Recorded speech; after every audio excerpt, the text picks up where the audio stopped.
સિહોરના સાગવાડી શ્રી રામ ભગવાનની પુનઃ પ્રાણ પ્રતિષ્ઠા મહોત્સવ નિમિત્તે દેવાયત ખવડનો ભવ્ય લોકમેળો યોજાશે।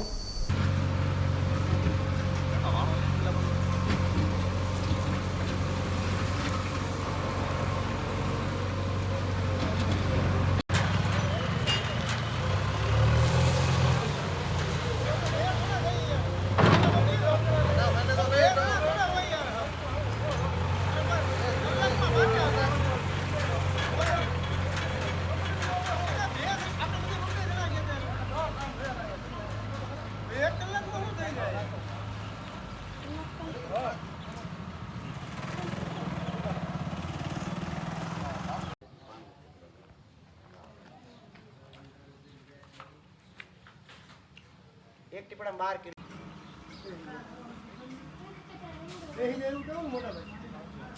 रात रात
આવતા 14, 15 અને 16 સાગવાડી ગામે રામજી મંદિરની પુનઃ પ્રાણ પ્રતિષ્ઠાનો કાર્યક્રમ રાખવામાં આવેલ છે। એની અંદર પહેલા દિવસે એટલે કે શનિવાર અને 14 તારીખે દેવાયતભાઈ ખવડનો જબરજસ્ત ડાયરાનો પ્રોગ્રામ છે। બીજા નંબરમાં 3 દિવસ 14, 15 અને 16 ગામના તમામ ભાઈઓ બહેનોને પ્રસાદ લેવાની વ્યવસ્થા, ગામ ધોવાડો બંધ, આજુબાજુથી જે મહેમાનો આવે ગામની બહેનો દીકરીઓ બધાને પ્રસાદ લેવાનું અહીંયા ખાસ આમંત્રણ છે। અમારા જે કાંઈ મિત્રો હોય એ બધાને ખાસ અમારા આ પ્રોગ્રામની અંદર હાજરી આપે અને ગામના તમામ ભાઈઓ બહેનો આ કાર્યક્રમની અંદર ખૂબ સાથ અને સહકાર આપે છે અને ખૂબ ઉત્સાહપૂર્વક આ કામ કરે છે અને આ કાર્યની અંદર ખૂબ સાથ સહકાર આપી અને આ ભવ્ય કાર્ય કર્યું છે।